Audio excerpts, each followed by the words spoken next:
Boa tarde ou boa noite. Vamos começar, então, nosso terceiro dia da semana acadêmica do curso de Fonoaudiologia da UBRA. Sejam todos muito bem-vindos. Hoje, nossas palestrantes falarão sobre a clínica de linguagem a partir da experiência de egressas da UBRA, fonoaudiólogas egressas da UBRA. Natália Pacheco, eu não vou falar todo o teu currículo, tá, Natália? Eu dei uma reduzida. Terapeuta Bobat, nível avançado, terapeuta Prompt, nível 2, formação básica pelo modelo precoce Denver, formação básica em análise do comportamento aplicada, abordagem PECS nível 2, aplicação das escalas de desenvolvimento e outros tantos, né, tantas formações que a Natália tem. A Shellen Benítez também, nossa ex-aluna, especialista em neuropsicologia e educação inclusiva, aprimoramento, trissomia do 21, formação e estimulação precoce, formação em disfagia pediátrica e adulto, formação em bandagem terapêutica. As duas estão trabalhando bastante na área de linguagem, por isso a gente lembrou dos nomes, né? E as duas terão entre 20 e 25 minutos de fala. E vamos começar pela Natália, a gente já tinha combinado isso hoje cedo, né, Natália? Vamos começar pela Natália, enquanto isso a Shellen vai resolvendo esse probleminha técnico ali do microfone, né? E as perguntas a gente faz no final, tá bom? Então, ótima palestra, muito obrigada pela tua presença aqui, Natália. Então tá, obrigada pelo convite. Eu fiquei muito feliz quando tu me contatou, primeiro por rever, né, as pessoas que foram tão importantes para mim na época da graduação, né, e por falar um pouquinho, né, de como está sendo esse processo pós-graduação, assim, pós-faculdade. Boa noite para vocês, boa noite para todos, né, quiserem me perguntar depois, enfim, fiquem à vontade no final.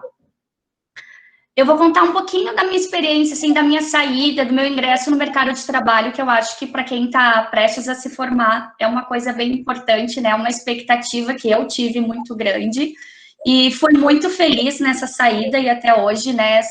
Esses 4 anos e alguma coisa de trajetória, assim, são 4 anos muito felizes para mim. Eu vou tentar colocar minha apresentação aqui, peço a paciência de todos. Ver aqui.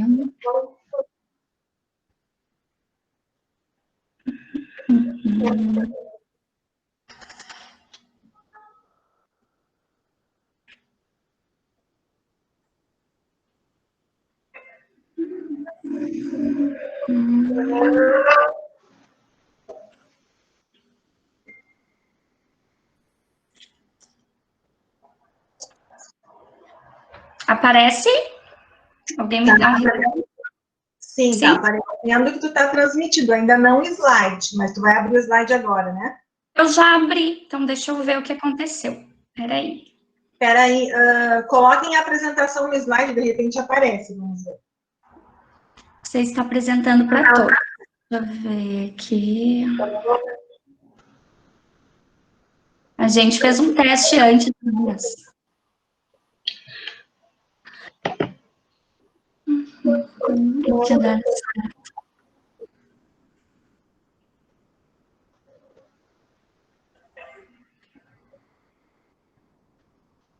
Tá. Agora tá aparecendo. Ótimo, então. Eu acho que se vocês se incomodam de eu apresentar ele assim, tá bem visível? Ou querem que bote no modo apresentação assim? Assim, fica melhor, né? Ficou bom. Ficou bom? Então tá. Então, assim começou a minha trajetória. Essa foi minha trajetória depois da graduação.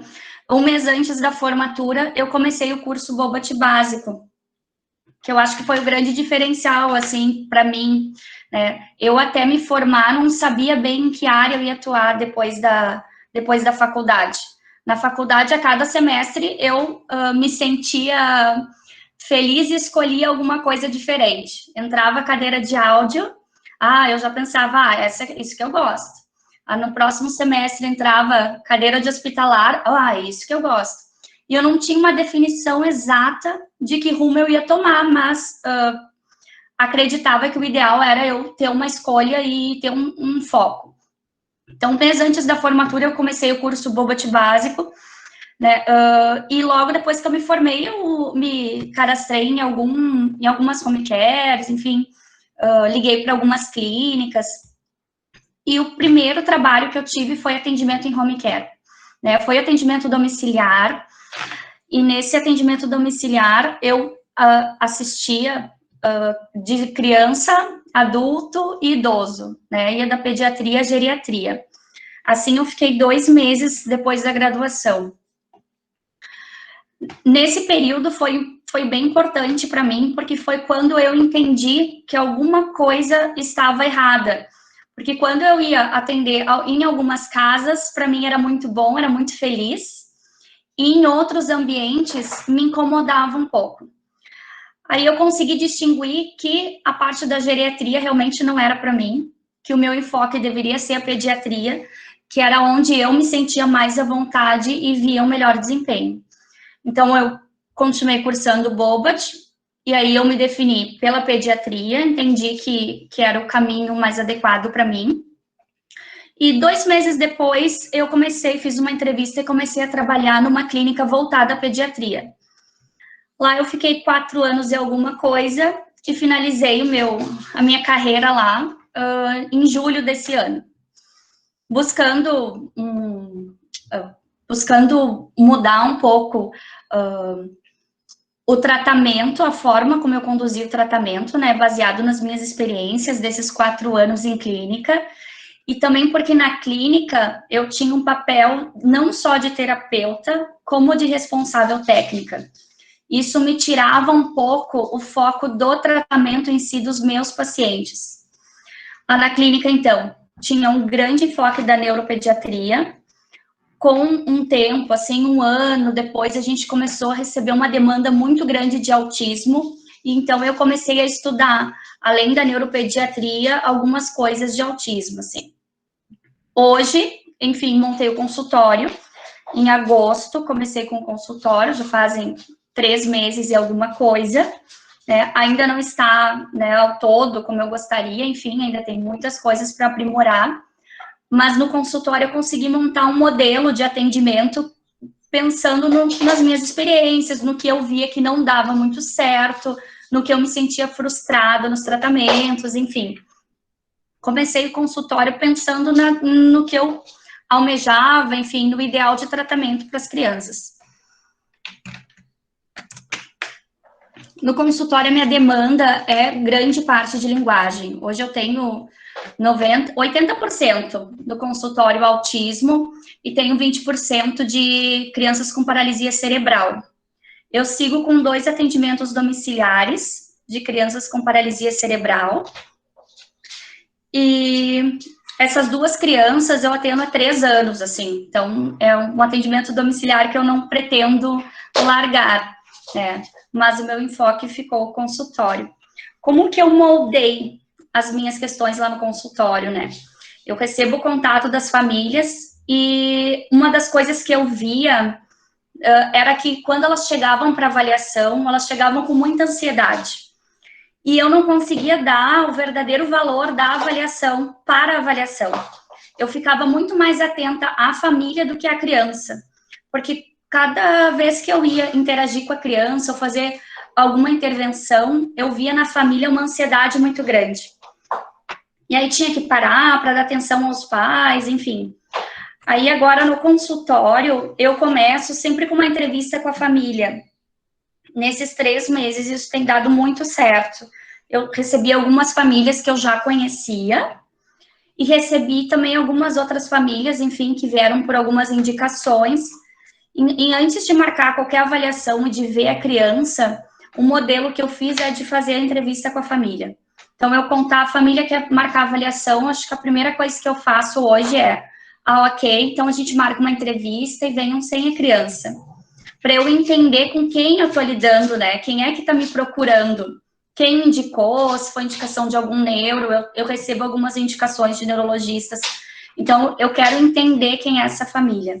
O porquê me procurou, se me procurou só por conta da indicação, ou porque a família também vê a necessidade, né? O que a família enxerga como necessário de modificação, qual é a trajetória dela, e as expectativas.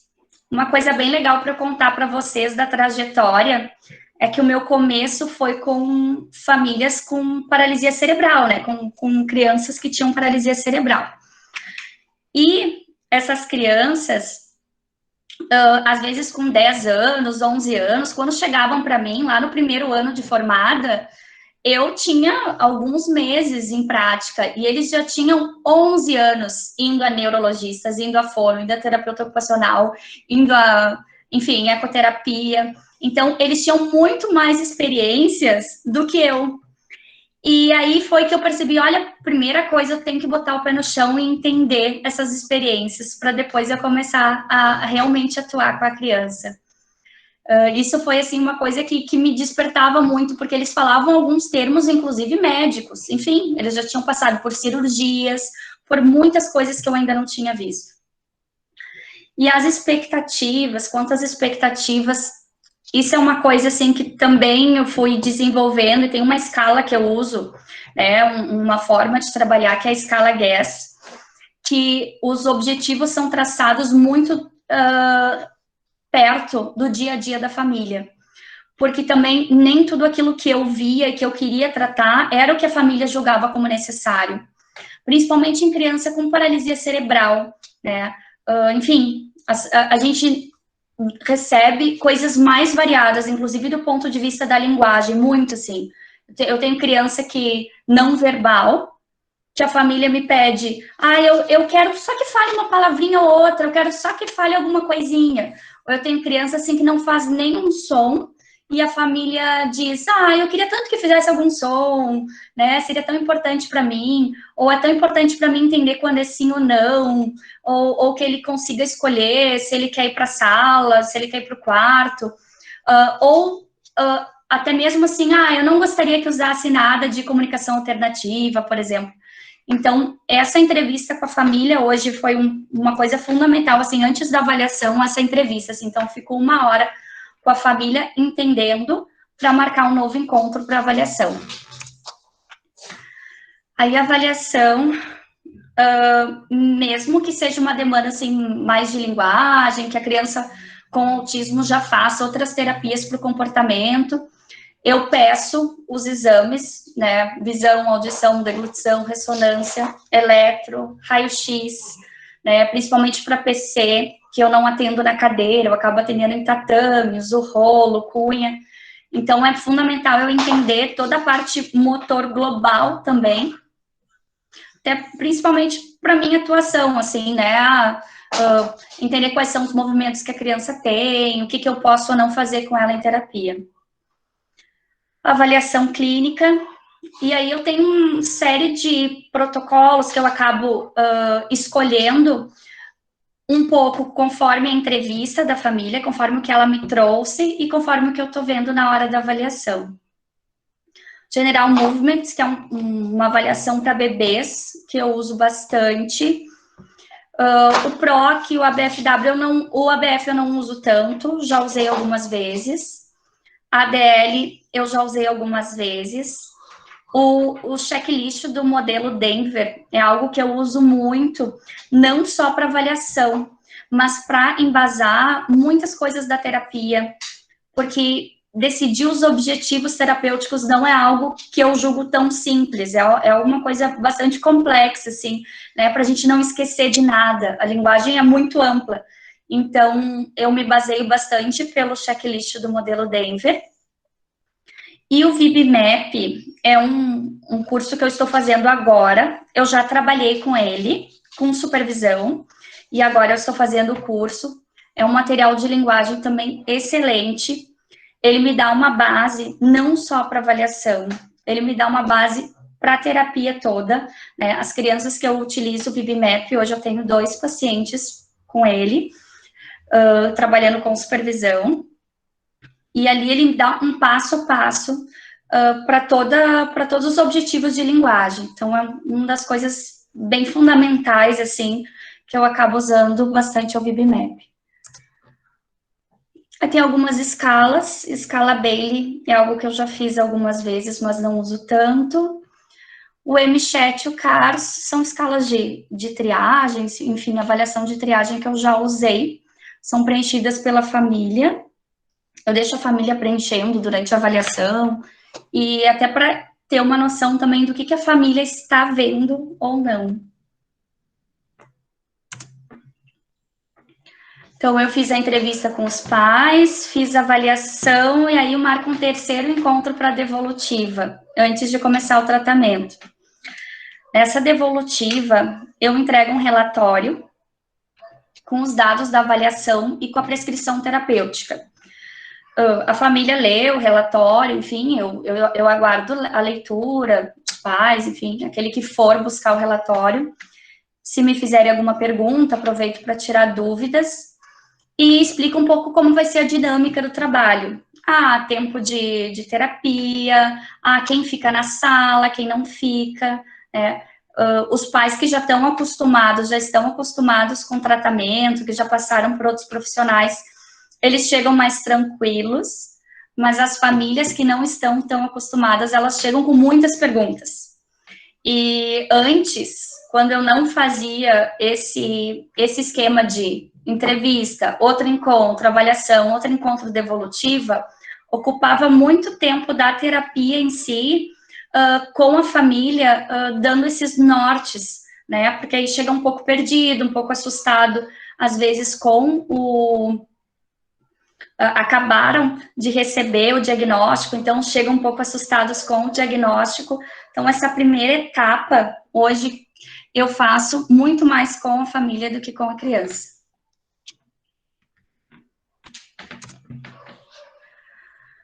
O tratamento em si, eu faço um caderno, as evoluções em um caderno.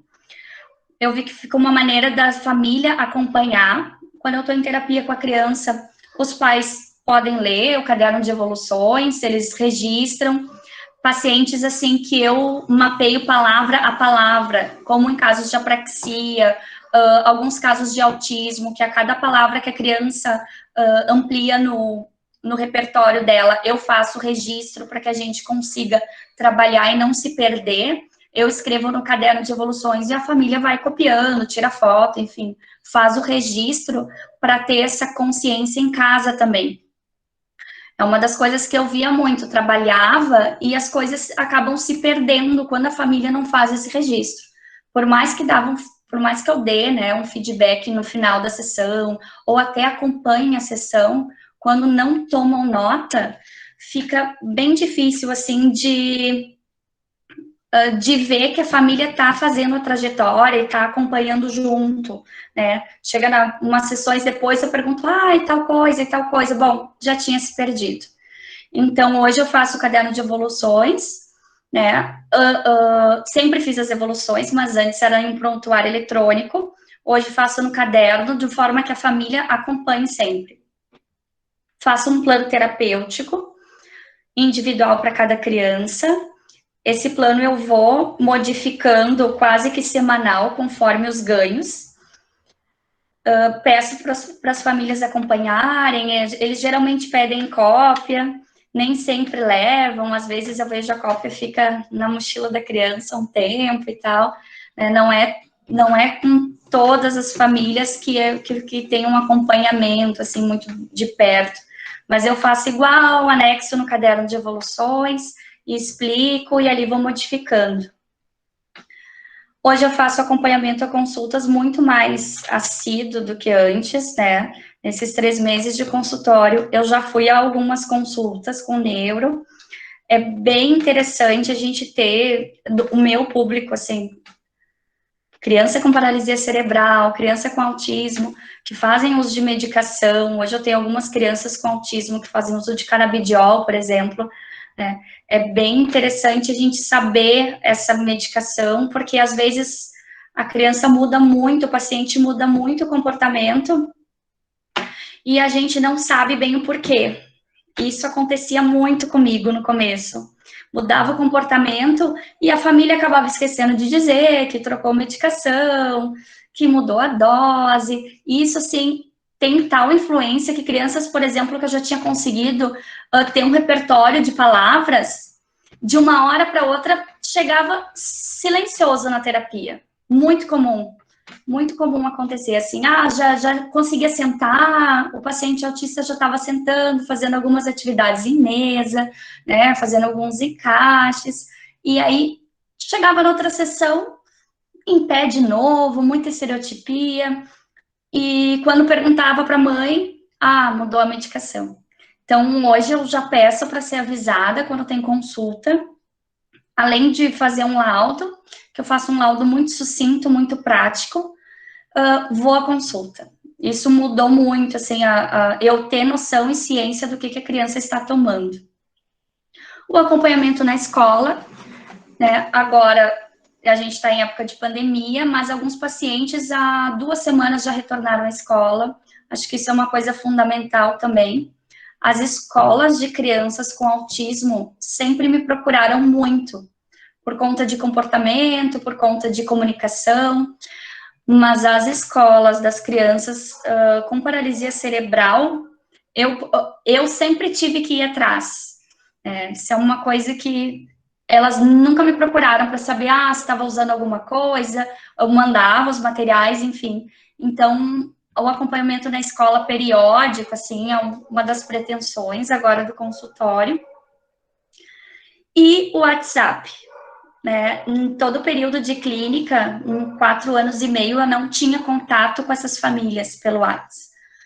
O sistema era enviar para uma secretaria e a secretaria nos avisar. Isso parece simples, mas ficou pouco prático. Fiquei muito distante, né? Crianças com apraxia de fala, que tu tá fazendo treinamento, que tu precisa que faça em casa, era fundamental. Eu vejo hoje que eu uso muito o WhatsApp, é fundamental que os pais, assim, qualquer palavra diferente ou qualquer atividade das próprias crianças autistas que não conseguiram ou dificuldade, contatem na hora.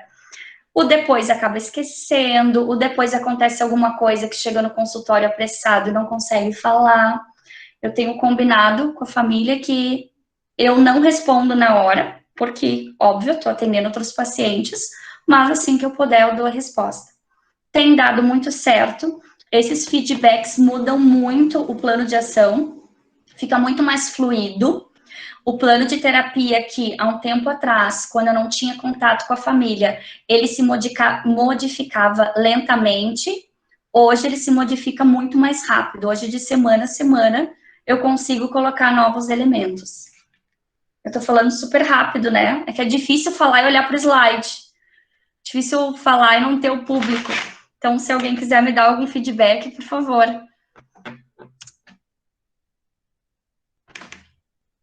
Quanto ao tratamento, acabo utilizando as coisas que a Vivi citou ali do currículo, né?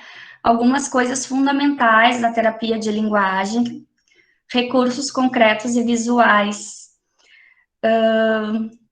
Os recursos, é fácil falar sobre isso, mas a prática, ela tem que ser muito fluida para dar certo. Hoje no consultório eu tenho todos os brinquedos que eu tenho lá, eu tenho a foto. É de semana a semana. Se eu vou colocar uma bolha de sabão, eu faço a imagem. Se eu vou colocar um carrinho novo, eu faço a imagem do carrinho. Se eu for levar alguns balões, eu faço a imagem do balão. Isso facilita a avaliação. Quando eu quero usar com a criança, eu já quero fazer um testezinho ali para ver se ela faz uma associação, ou até iniciar o uso da comunicação já na avaliação. Isso facilita no dia a dia, se eu preciso de um brinquedo que o meu paciente não costuma usar, mas ele pediu, ou ele viu, ou eu quero inserir um material novo. E essa limitação, às vezes, do recurso da imagem, né? Eu via antes, quando eu não conseguia ter um tempo hábil para fazer esse material para as minhas crianças, isso dificultava muito o processo de comunicação. Se eu estou trabalhando com comunicação alternativa, tem que ser uma coisa, tem que ter todos os elementos que a criança precisa ali. Não dá para tu estar trabalhando comunicação alternativa, enfim, tá usando o recurso de imagem, daqui a pouco a criança pede alguma coisa E aí, bom, então para esse eu não vou usar. Ah, para esse eu não vou usar. Então, um dos diferenciais que eu vi que hoje as crianças que eu trabalho têm conseguido se expressar melhor é por eu ter os recursos concretos e visuais muito próximos, assim. Uso bastante o método dos dedinhos, né? Eu coloquei entre parênteses habilidades motoras, porque eu, como trabalho com neuro também, como trabalho com paralisia cerebral, vi que alguns movimentos das crianças, por exemplo, além de elas não conseguirem fazer, desencadeiam outros movimentos motores que prejudicam ou na respiração, ou na deglutição, ou para a própria deformidade do corpo. Então, eu vejo, tem muita criança com paralisia cerebral que tem um bom entendimento, né? E eu já vi algumas pessoas usando o método dos dedinhos com essas crianças, e ok, mas eu não tive boas experiências por conta disso. Acho que elas fazem compensações motoras que não compensam, né, os ganhos, assim, e tem que fazer muitas adaptações, porque tem que refinar movimento. Então, o método dos dedinhos eu uso bastante com crianças com autismo, e eu tive muitos ganhos de fala com isso. O prompt foi um divisor de águas na minha vida, no meu trabalho de linguagem. Ele eu uso com todos os públicos que eu tenho. Eu tenho síndrome de Down, paciente com paralisia cerebral, com autismo. Eu consigo usar o prompt. Coloquei entre parênteses dependência de dicas, porque eu vejo que com as crianças com autismo, a gente tem que ter uma astúcia, uma perspicácia para eles não ficarem dependentes de dicas. Na verdade, a gente tem que trabalhar a retirada dessas dicas. Então, logo que eu comecei a usar o prompt, eu tive um paciente com autismo que ele fazia muitos sons e produzia muitas palavras, somente quando eu fazia o prompt nele. Ele sozinho não conseguia fazer. Então, eu vi que o prompt para o paciente com autismo é muito bom, desde que o terapeuta tenha consciência de que tem que ir tirando e tirando essas dicas para que ele possa se desenvolver sozinho. Porque a tendência da criança com autismo é fazer a repetição, enfim, do comportamento e esperar pela gente. Mesmo nos meus casos de linguagem, enfim, paciente que eu só trabalho em linguagem, eu tenho crianças com paralisia cerebral que eu trabalho toda a fonoaudiologia, né, na amplitude dela, e tenho crianças que eu divido com outros terapeutas, que já trabalham a questão de deglutição com outros terapeutas e tudo mais. Mesmo nas que eu trabalho, somente linguagem, eu uso muito o Bobat. Por conta de ter uma noção de que a criança vai chegar até o acionador, de que ela está fazendo, de que ela consegue fazer o escaneio visual, isso é uma coisa fundamental, né? Saber colocar as coisas da medida que não prejudique o motor global do paciente. Acabou que eu uso o conceito Bobat na amplitude dele, né? Que é para ser usado como um todo, mas ele acabou também sendo um alicerce para o meu tratamento para o meu tratamento de linguagem também, como terapeuta de linguagem. Aqui eu coloquei alguns recursos do consultório, né? Todos eles eu tenho foto. Na terapia, óbvio que eu não uso, não preciso usar fotos e imagens com todos, mas ele é um material muito rico, essas fotos acabam sendo um material muito rico para muitas crianças, então vale a pena fazer. Coloquei mais algumas coisas. Da terapia de linguagem também. Algumas crianças que eu uso, o método PECS, eu uso tal e qual o método está descrito. E levanto muito a bandeira da separação entre o que é comunicação alternativa, o que é o uso das cartas, enfim, e do que é o método PECS. Porque são coisas muito diferentes, são coisas diferentes. Estabelecer o PECS com o paciente, com a família, é uma coisa. Usar a comunicação alternativa, enfim, é outra. Então, eu posso usar o PECS como comunicação alternativa? Posso, né? Mas ele tem um protocolo a ser seguido, e eu, em alguns pacientes, uso o protocolo tal e qual foi estabelecido, e acho isso muito legal, isso traz muitos ganhos, né? Não são todos os pacientes, enfim, que eu uso, mas alguns eu uso o protocolo. E desmistifica um pouco também o que a família pensa sobre o uso de cartas, enfim, né? Às vezes chega para mim e diz, a gente já usou o PECS e não deu certo. Ai, como foi? Aí a família faz a descrição e aí eu percebo, não, na verdade, tu não usou o PECS. Tu usou as cartas de alguma forma, que não foram o treinamento do PECS, né? Não estou fazendo a propaganda do método, mas eu acho que nós, fonoaudiólogos, a gente tem que ter isso muito claro, o que é o método PECS e o que é a comunicação alternativa. Eu encontro, inclusive, às vezes, converso com profissionais que não fazem a distinção. Tenho as cartas aleatórias de tudo que é coisa, de alimento, não só das coisas do consultório, algumas famílias eu peço fotos da casa e faço as imagens da casa. Ali tem um acionador, o acionador eu uso bastante com criança PC, enfim, faço treinamento com acionador.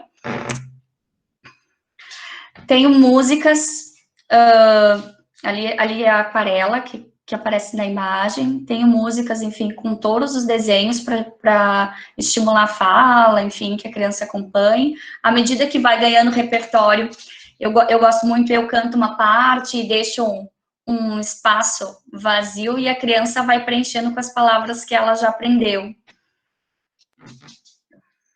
Aqui eu deixo meu contato, não sei como estou de tempo. E a mensagem, né? Se puder melhorar o momento na vida de alguém, por favor, não se demore em fazê-lo. Acho que foi isso o meu disparador de ter começado essa nova fase no consultório. Está sendo uma fase muito feliz, porque eu já vinha com 4 anos de experiência em clínica, na mesma clínica, e acho que foi um trabalho de muito sucesso, enfim, foi um trabalho que me trouxe muitas alegrias, e eu pude aprender muitas coisas, como fazer e como não fazer.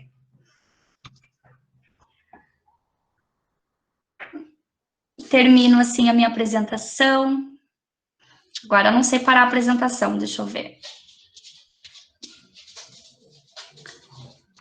Falei muito rápido? Não, falou de forma clara, ficou bem... Obrigada. É muito difícil falar para o slide, hein? É ruinzinho, né? É ruim, eu queria ver os rostos, enfim, né? E ver se tá todo mundo acompanhando, enfim, né? Ver se deu para acompanhar, mas eu sei que eu tenho um ritmo acelerado. Espero que tenham gostado e eu aguardo aí o final. Tá, é complicadinho com a interlocutora, né, olhando pra gente. Mas foi ótimo, Nath. No final, a gente já tem algumas perguntas e a gente te passa. Agora a gente vai passar para a Shelly. A Shelly vai iniciar a sua fala. Bem-vinda, Shelly. Obrigada pela tua presença. Muito obrigada. Eu que agradeço, prof, pelo convite. Me senti muito honrada em poder estar aqui conversando um pouco sobre a minha trajetória e atuação na clínica de linguagem, né? Me desculpem os erros do início, eu tinha testado o áudio e a imagem, estava tudo ok, mas ali deu um problema, tive que entrar pelo computador, pelo celular agora. E o Denis vai me ajudar com a apresentação, ele vai passá-la para mim. Eu não sei, eu acho que eu desligo a câmera agora, né? Como ficar melhor para ti, Shelly? Eu vou... Só me avisa aí quando for passar o slide, tá bom? Tá, perfeito. Fechou. Pode colocar, então, compartilhar a tela, né? Porque eu não consigo. Por favor. Vocês estão vendo a tela? Porque eu não estou enxergando. Sim, estamos vendo. Sim? Então tá. Então, eu vou contar um pouquinho, né, dessa minha trajetória. Eu sou formada há 3 anos. E a minha vida profissional, ela teve uma divisão, né? Eu digo que metade dela foi numa área e a outra foi construída dentro da linguagem. Eu sempre, no período da formação da faculdade, sempre me identifiquei muito com a área da linguagem e a área da saúde pública, né? Amava posto, unidade, saúde coletiva, era tudo. Meu trabalho de conclusão de curso foi em cima disso. Mas ali, quando eu estava 2 meses antes de me formar, me deu um anseio, né? Uns medinhos, aquele frio na barriga e aquela insegurança de vou me formar e agora. E nesse período, eu sempre busquei tentar me acalmar, entender o que seria esse meu processo aí, terminando a graduação, deixando de ser acadêmica de fonoaudiologia e me tornando realmente uma fonoaudióloga, né? E eu gostaria de iniciar minha fala relembrando com vocês algumas partes da nossa resolução sobre as nossas competências e habilidades.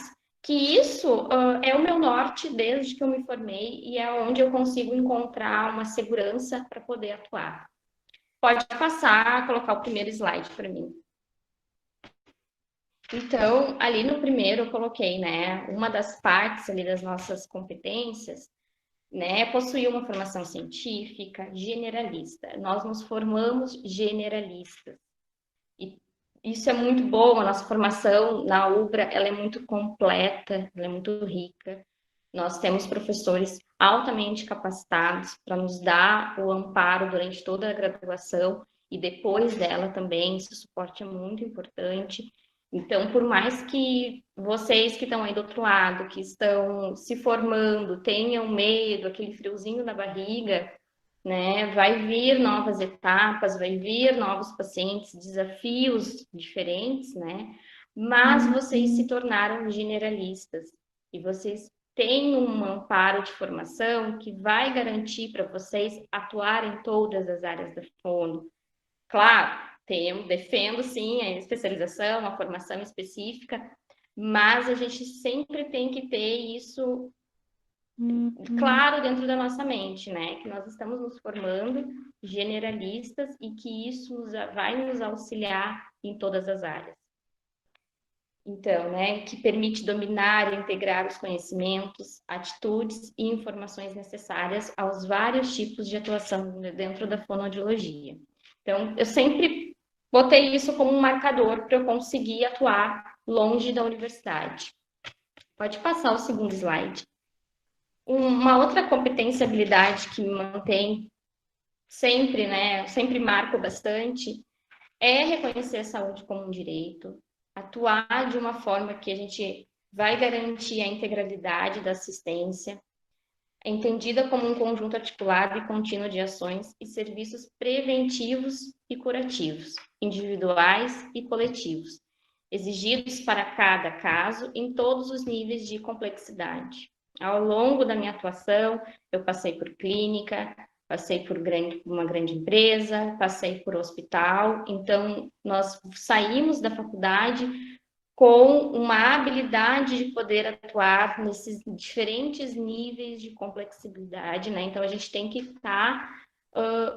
manter isso seguro, né, dentro de nós. Pode passar.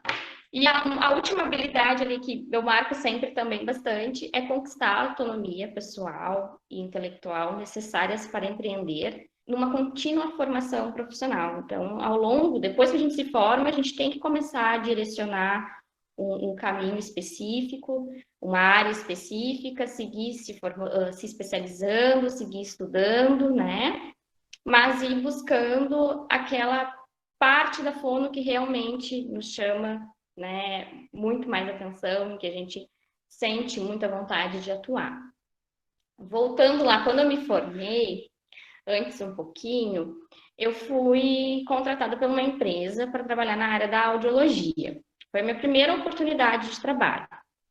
E quando eu assumi essa oportunidade, eu pensava muito na minha trajetória acadêmica, que eu gostava muito da linguagem, me identificava muito com a linguagem. E eu estava indo para áudio, né? Uma coisa totalmente diferente do que eu estava imaginando para o meu futuro. Mas foi a primeira experiência. Então, quando eu assumi a áudio, eu pensei, não, vou estudar, vou aprender, vou seguir nessa área um tempo, para saber se daqui a pouco, né, não é nessa área que eu vou me identificar mais, o que é linguagem, e vou ter essa experiência para poder contar, vou experimentar de fato. Pode passar o próximo slide que fala sobre audiologia. Então, a minha primeira experiência profissional foi dentro da Comunicare. Eu, quando fui contratada, não tinha experiência alguma com aparelho auditivo, nunca tinha adaptado um aparelho, não tinha esse conhecimento, né, específico.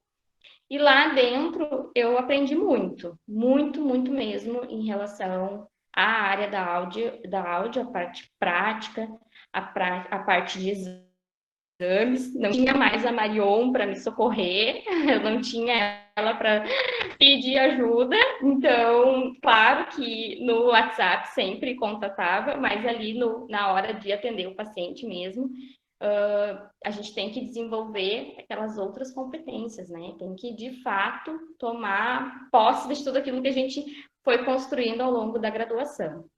Então, eu aprendi bastante, estudei muito lá dentro, eles me deram muita oportunidade de realmente aprender sobre as próteses, sobre os exames e sobre o desenvolvimento pessoal mesmo e profissional. Então, eu cresci muito como profissional. Depois, ao longo do período que eu trabalhei lá dentro, eu fui também construindo um planejamento para poder atuar na área de linguagem. Experimentei essa experiência da áudio, mas eu sabia que, no fundo, eu não iria ficar para sempre na audiometria, na audiologia. Eu queria a parte de linguagem. Então, eu fui desenvolvendo um plano para poder retornar a essa área. E voltar também para minha cidade, porque eu não moro em Porto Alegre, né? Sou do interior, moro numa cidade do interior, e nessa época, durante a minha formação e durante o período que eu trabalhei na Comunicare, eu fiquei morando em Porto Alegre. Aí, depois de um ano e meio, eu, de fato, consegui colocar em prática esse meu plano de ação. Deixei de ser funcionária direta, me tornei uma fonoaudióloga parceira da empresa e consegui abrir o meu consultório aqui no interior, na cidade de Charqueadas. Pode passar.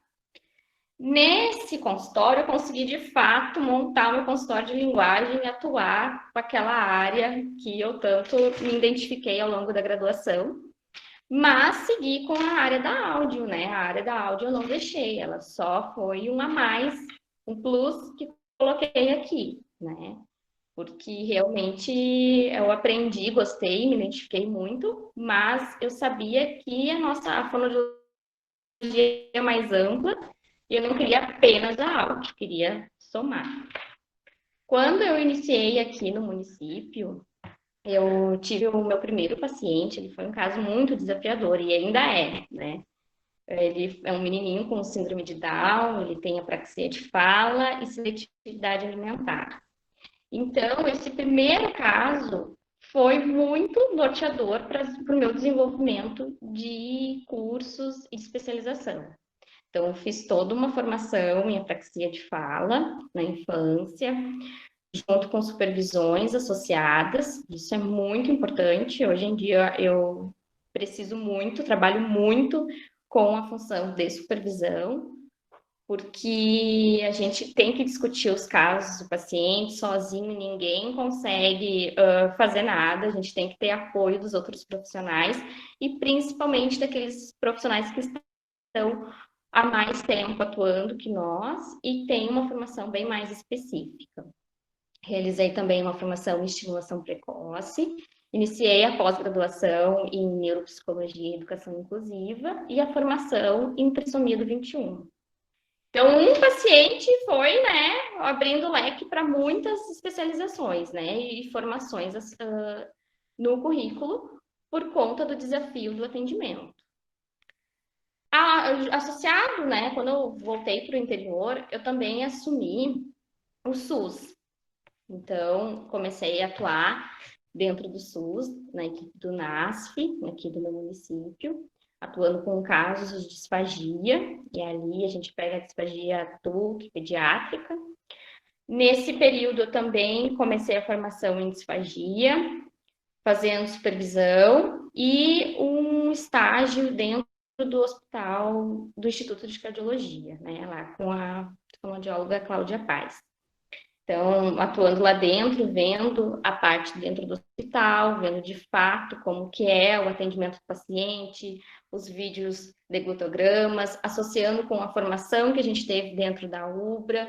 Então, esse contato é muito importante no pós-formação, né? No pós-formatura. Nós temos que continuar tendo contato com profissionais, com os profissionais de referência, para poder fazer uma boa atuação, principalmente quando a gente vem para o interior. Porque aqui no interior, tu vê casos, né, com patologias diferentes, pacientes com idades diferentes. Tu ser um fonoaudiólogo especialista é mais difícil porque, às vezes, tu é o único na cidade, né? Ou tem um, dois. No caso aqui de Charqueada, são 3 fonoaudiólogos. Então, não tem uma equipe muito ampla, não tem muito para quem tu encaminhar, a não ser se ele vai para os grandes centros. E, muitas vezes, os pacientes, eles não vão, né? Então, eles ficam concentrados no interior. Então, a minha formação, ela vem sendo muito em cima dos casos que eu recebo dentro do consultório e no SUS, né? Então, a gente vai aprimorando em cima disso. Esse ano eu comecei também uma parceria com a Arela, porque eu tenho recebido muitos casos de esclerose lateral miotrófica. Então, eles têm todo um programa de suporte profissional, de acompanhamento do profissional que se torna, né, parceiro deles. Então, nas supervisões, na aquisição de medicamentos e de materiais necessários para os pacientes. E tenho mantido, né, estou começando também a ir para essa área de estudo de formação. Então, coloquei ali, porque é muito importante, a discussão de casos com outros profissionais realmente é fundamental. Quando eu voltei a morar aqui em Charqueadas, né, eu comecei também uma parceria com uma fonoaudióloga aqui do município. Então, eu procurei ela, a gente conversou, me apresentei, falei que gostaria de começar a atuar aqui no município também. E nós começamos a trabalhar juntos. E isso me fez reforçar aquele pensamento de que sozinho ninguém consegue nada. E hoje em dia a gente soma, ninguém divide, né? Então, isso é muito importante. Se tem uma dica que eu possa deixar para os alunos que estão se formando agora, é essa. Procurem os outros profissionais, fortaleçam a rede de apoio entre fonoaudiólogos, um ajudando o outro, esclarecendo dúvidas, discutindo casos, porque é assim que a gente consegue aprender. Tendo uma boa formação, buscando os cursos, mas também tendo o apoio de profissionais. Nós temos que ser mais unidos, né? Cada vez mais unidos, unir a nossa classe para a gente poder crescer todos em conjunto, né? Porque sozinho realmente a gente não consegue atuar.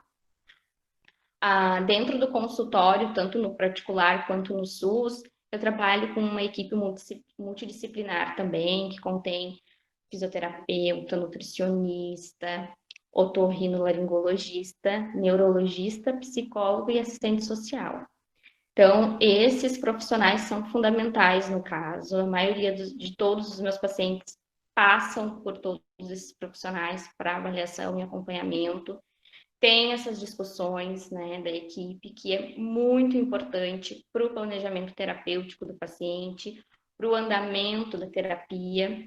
Então, eu reforço, né, que sozinho ninguém consegue nada, né? A gente consegue unindo todas as pontas para poder conseguir atuar de uma forma efetiva com esses pacientes. Quando a professora me convidou, né, para fazer essa fala, eu fiquei pensando assim, né, até conversei com a Vivi, mas Vivi, falar da clínica de linguagem é tão ampla, né, que é um paciente específico ou não, como que vai ser? Ela disse não, né, que gostaria de trazer um pouquinho dessa experiência profissional, de como que foi essa trajetória e essas escolhas. Eu me considero ainda recente na área de linguagem, visto que eu sou formada há 3 anos e 1 ano e meio fiquei na área da áudio. Então, eu estou atuando, de fato, na área da linguagem há 1 ano e meio, né? Pouco tempo, tem que seguir estudando, seguir se aprimorando, mas a gente tem que estar aberto, né, aos feedbacks que a vida traz, que os profissionais trazem, e a união dos profissionais também, né? Eu bato muito nisso. O medo, a ansiedade, o que fazer no pós-formatura, isso é normal, né? A gente espera que isso aconteça, mas tudo bem, né? Isso são sentimentos que todos nós passamos e a gente tem que enfrentar isso e seguir tendo as escolhas, né? Às vezes a gente não consegue ir direto ao ponto, né? Não consegue ir direto para aquela área de atuação. A gente tem que pegar outros caminhos, fazer alguns desvios, mas no final dá certo, né? No final a gente vai conseguindo ali tendo a escolha que sempre quis.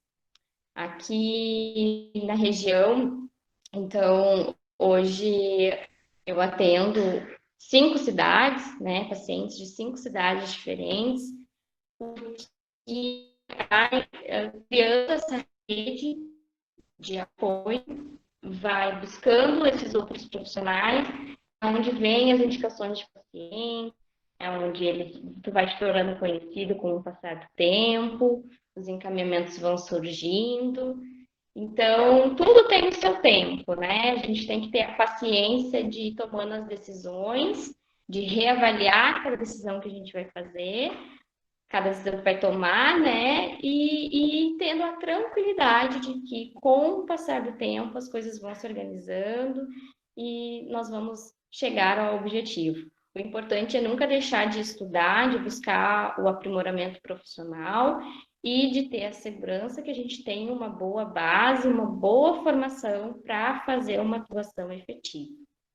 Eu gostaria de agradecer, a minha fala foi um pouco mais sucinta, mas eu gostaria de agradecer a oportunidade de poder estar conversando com vocês. Se tiverem alguma dúvida, podem fazer a pergunta aí no chat ou abrir o microfone. Muito obrigada, Vivi, por essa oportunidade de expor um pouquinho a minha trajetória. Nós que te agradecemos, vocês nos enchem de orgulho. A gente fica muito feliz, as falas de vocês vão muito ao encontro do que a gente conversava já na época da faculdade, né? A Natália, que falou ali da importância da entrevista, que isso é fundamental, sem uma entrevista a gente não consegue realmente fazer vínculo e nem consegue dar conta, né? E algumas clínicas têm essa sistemática. Um profissional recebe a família e os terapeutas dão conta da avaliação e da terapia sem fazer entrevista. Isso realmente é muito ruim. A gente precisa da entrevista, então esse ponto é algo realmente muito importante. Outro ponto que eu acho válido retomar da fala da Natália é com relação à comunicação alternativa, né?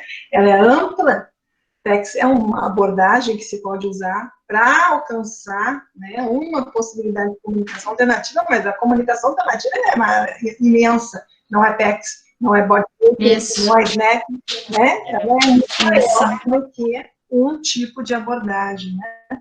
E, Shelley, a tua fala com relação à união dos fonoaudiólogos é realmente maravilhosa, que a gente precisa, né, se unir, se fortalecer, trocar ideias, trocar informações, uma ajudando a outra, isso é realmente muito importante.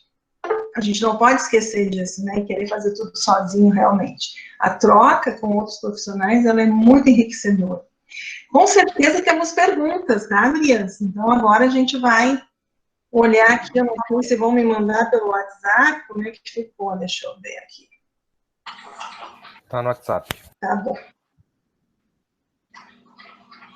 Primeira pergunta, vamos ver. Como vocês procedem quando o paciente não faz os exercícios propostos para fazer em casa? E agora? O que vocês fazem, meninas?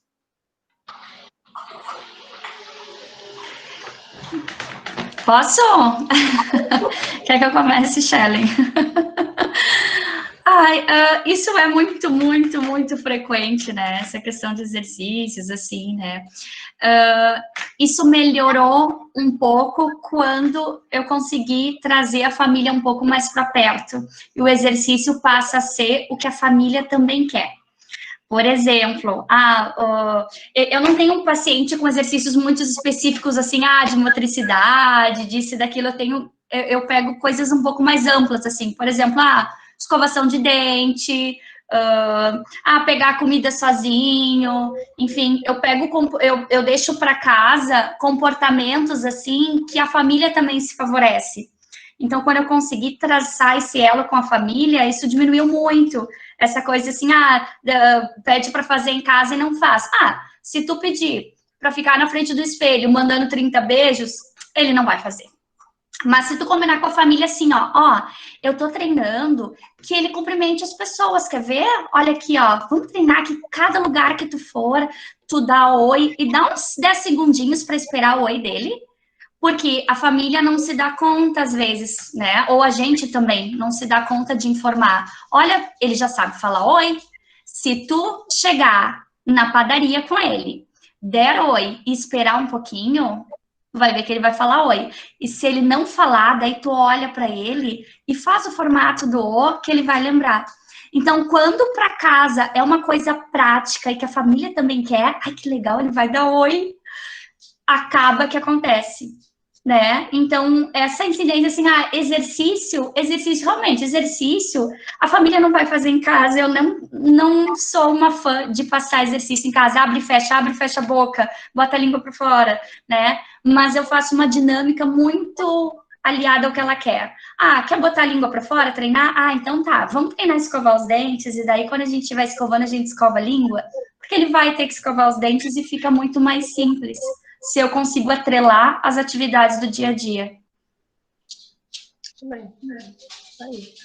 O colocar um sentido, né, na atividade. Isso. Não existe, pode ter o melhor exercício do mundo, pode fazer o melhor curso, a melhor atividade, mas se tu não colocar um sentido, um porquê daquilo ali, a criança não vai fazer e a família muito menos, porque a família não vai entender. Então, a primeira coisa, eu divido a sessão em 1 hora. São 50 minutos com a criança e 10 minutos com a família. Então, esses 10 minutos no final que eu reservo, eu sento com os pais, explico o porquê do exercício, né? Então, sempre tem que dar um sentido e mandar isso para casa de uma forma lúdica, né? Porque senão ele não vai fazer, eles não fazem. Principalmente os pacientes que têm alguma síndrome associada. Né? Então, é mais difícil ainda quando o paciente tem alguma dificuldade de compreensão, enfim, ou alguma outra limitação. Então, tem que cuidar. E o apoio do WhatsApp, o meu WhatsApp, ele é aberto, né? Eu não...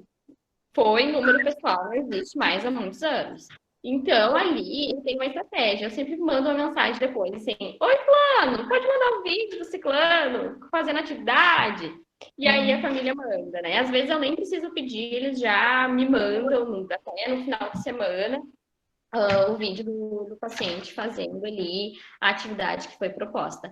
Mas a primeira coisa é sempre, antes de indicar um exercício, entender o porquê que está fazendo aquilo ali, qual é o objetivo e qual é o sentido que a família tem. Porque às vezes a gente vem com um sentido muito específico, muito da nossa área de fono, muito sabendo lá que o músculo vai ter tal força, tal movimento, mas e a família? A família sabe disso também? Então, se colocar um pouquinho no lugar lá dos pais para poder explicar da forma mais assim, entendida possível, sabe? Que eles possam ter a compreensão total daquele exercício. Tudo bem. Caso os pais queiram ficar na sala de terapia, né, acompanhando, qual é a orientação de vocês quanto a isso? A orientação é não saia da sala, pai. Fique na sala. Pergunta da Bianca Carmona. Na verdade, a orientação é que fique na sala, né? Dentro do possível, o que acontece? Os pacientes que eu atendo, eles têm prescrições que eu acho altas de carga horária semanal. Assim, tem pacientes que eu atendo 5 horas por semana, 3 horas por semana, 10 horas por semana. As famílias aproveitam para fazer as suas coisas nesses horários.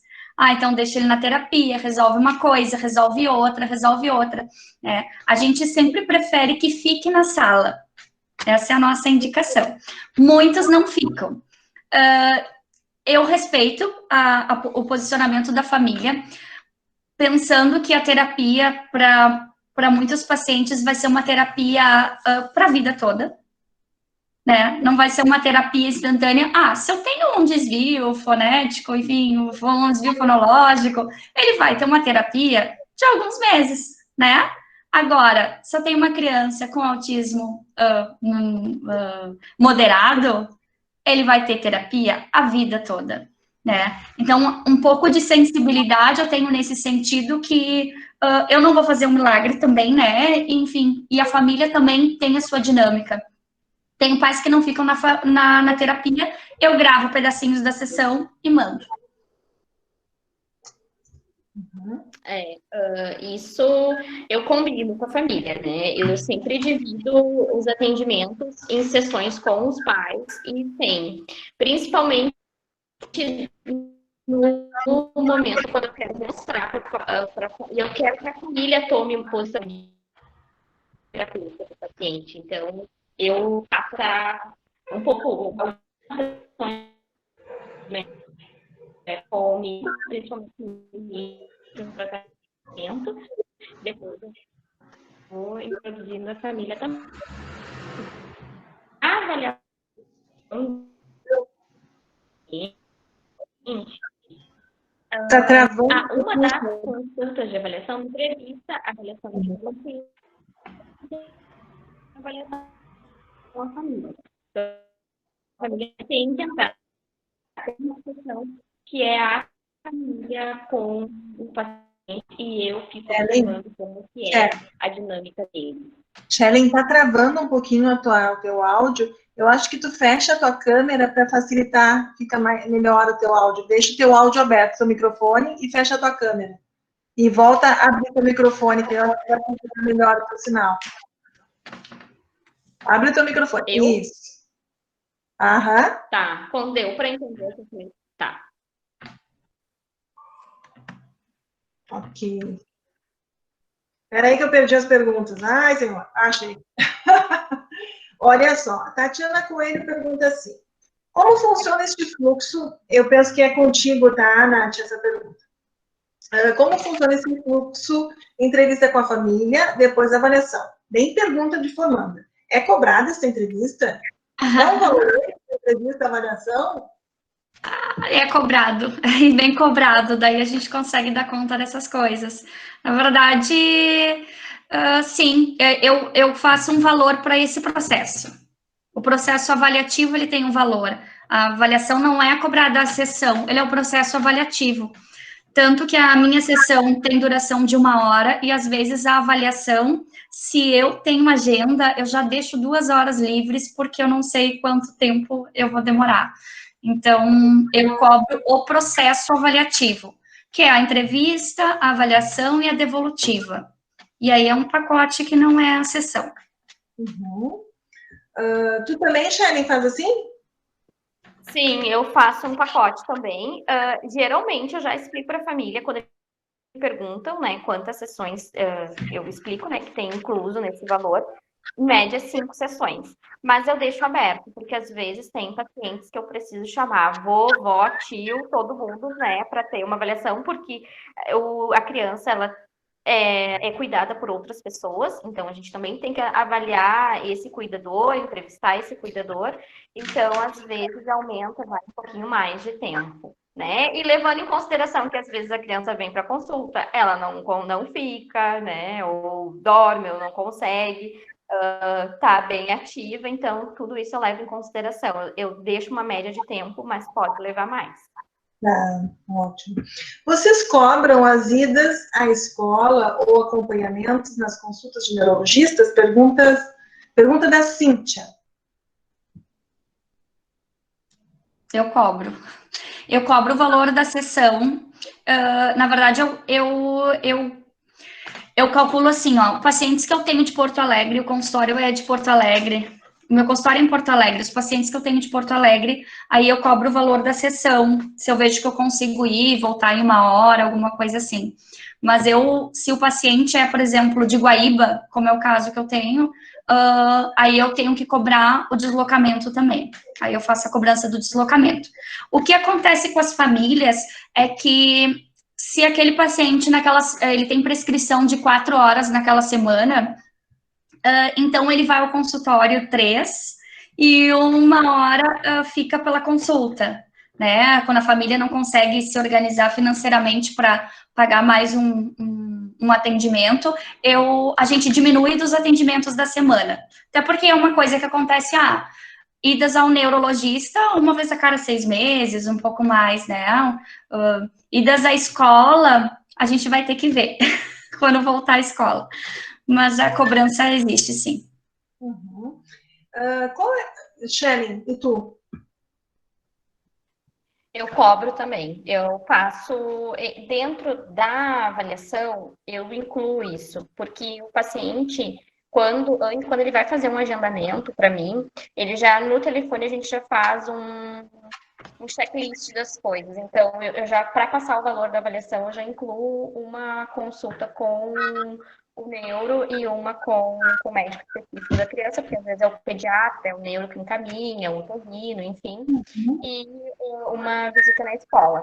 E depois eu vou mantendo contato também com a escola mensal, assim, é um trabalho que vale muito a pena, porque consegue alinhar bem a terapia, e aqui, como é uma cidade pequena, interior, eu não sei como, né, a prática em Porto Alegre é um pouco diferente, mas aqui eu consigo ter um relacionamento bem próximo, assim, com as escolas e com os profissionais que atendem aqui também. Ótimo. Porque o horário da gente é o horário de trabalho, indiferente se está na escola, no consultório de neurologista ou no nosso consultório, né? Ok. Meninas, qual a maior dificuldade que vocês encontram para visita à escola? Vocês encontram alguma dificuldade com relação a isso? Agenda. A nossa agenda. A nossa. A nossa, porque conciliar a nossa agenda com a agenda do professor é uma coisa difícil, assim. Mas ela precisa acontecer, né? Mas a dificuldade é a agenda. As escolas que eu fui, eu sempre fui muito bem recebida. É claro que a gente chega, né, com toda a tranquilidade do mundo, pé por pé, né? Até porque eles têm um público muito maior dentro de uma sala de aula, acho que a gente tem toda uma compreensão, né, que está lá só para facilitar. Mas a única dificuldade que eu encontrei até hoje foi a agenda. Shelly. Comigo é tranquilo, assim, o que eu observo? Eu tenho, aqui em Charqueadas tem uma escola particular, o restante é público, né, e então eu organizo por semana, eu organizo, assim, por um turno, então eu geralmente tiro, então, um turno para poder visitar as escolas que daí eu não tenho atendimentos, né, faço as visitas, ligo antes, combino o horário, mas é mais tranquilo, assim, não tenho tanta dificuldade com isso, porque eu vou organizando na agenda ali. E a recepção eles gostam muito de trocar, de saber como está o paciente, de entender como é que é o processo terapêutico. Aqui é muito legal, assim, é bem tranquilo. Pergunta do Márcio Borma. Sabemos que a terapia não tem um prazo mágico para acontecer. É normal um recém-formado ficar ansioso com o prazo da terapia na cabeça? Se sim, é uma pergunta, não é uma afirmação. É normal o recém-formado ficar ansioso com o prazo de terapia na cabeça? Se sim, como trabalhar essa expectativa? Quer responder, Shelly? Não. Eu acho que é normal, acho que todas as ansiedades de um recém-formado são normais, né? e de pós-formados também são normais, a gente tem ansiedade, as ansiedades elas só se modificam, mas elas não se extinguem, essa é a verdade, né? Hoje eu não tenho um prazo para terapia, né, meus pacientes são a maioria, assim, são terapia, né, não tem um prazo, até por conta do foco que eu tenho hoje, né, do público que eu tenho. Eu não tenho um paciente que eu possa dizer, 6 meses, 1 ano, enfim. É normal isso, né? Se é paciente que tu sabe, é um RAN que tu tem que auxiliar, tá? Tu tem mais ou menos um número de sessões, né? Mas a evolução do paciente sempre vai depender do terapeuta, da família e do paciente, né? Se um desses três não está alinhado, não estão em concordância com o plano terapêutico, não vai dar naquele período que a gente estipula, né? Então, tem que sempre pensar nisso. Tá, ficou com ansiedade, precisa concluir o tratamento do paciente, mas como é que está a família e como é que está esse paciente em relação ao tratamento? Acho que quando a gente observa isso e identifica se tem alguma falha, isso ajuda a gente a diminuir essa ansiedade e a entender que nem tudo é responsabilidade ali do sono, né? A gente está ali como terapeuta, mas a família também tem suas responsabilidades e o paciente também. Uhum. E a última pergunta que eu tenho aqui, eu não sei se tem mais alguma, daí vocês me mandem, para a Natália. O que é o prompt? Você pode falar um pouco mais? Posso. Então, o prompt é uma abordagem multidimensional que auxilia, enfim, e promove o desenvolvimento da linguagem com enfoque, assim, na fala, tá? Prompt é um método de fala que tu trabalha tocando o paciente. Então, para cada som, para cada fonema, é um toque diferente. Mas não somente isso, assim, né? Não é só aprender o alfabeto todo, ou todos os fonemas, ou o toque de cada fonema e deu. O prompt, ele estuda a estrutura das palavras, então, com o prompt, tu consegue entender quais são as palavras que tu começa. Se o toque vai ser buscando mais a língua, se o toque vai ser mandíbula, se o toque vai ser lábios. Então, o prompt, ele trabalha muito com o toque, com a pista do toque no paciente, mas a abordagem tem todo um estudo para tu saber selecionar fonemas, selecionar as palavras, enfim, as frases. É isso. Excelente. Mais alguma pergunta? Deixa eu dar mais uma olhadinha, eu acho que não. É isso aí, tem o link disponível aqui, para quem não assinou sua presença ainda. Meninas, muito orgulho de vocês duas, parabéns, né? A gente acompanha, assim, um pouquinho pelas redes, né? Às vezes se encontra em algum curso, né? Então, vocês duas estão de parabéns pela caminhada de vocês. Tão pouco tempo, já falam com tanta experiência, com tanta propriedade, né? A gente fica super orgulhosa. O pessoal está aqui agradecendo, parabenizando vocês, né? O pessoal que assistiu. Lembrando que essa palestra vai ficar gravada, vai ficar lá no nosso canal do YouTube, como todas as outras, né? E agradecendo mais uma vez as meninas, parabenizando. E continuem assim, né? Fazendo o melhor pelos seus pacientes e o melhor pela fonoaudiologia, que a gente agradece muito. Obrigada. Parabéns para vocês, tá, gurias? Muito obrigada. Muito obrigada pelo convite, prof. Desculpem mais uma vez aí os erros do início ali. Imagina. Se organiza. Imagina, isso acontece. Todo mundo tem um momento... Parabéns, gurias. Parabéns, muito bom. Obrigada, Cris. Excelente. Então, boa noite a todos. Boa noite. Até amanhã. Um beijo, gurias.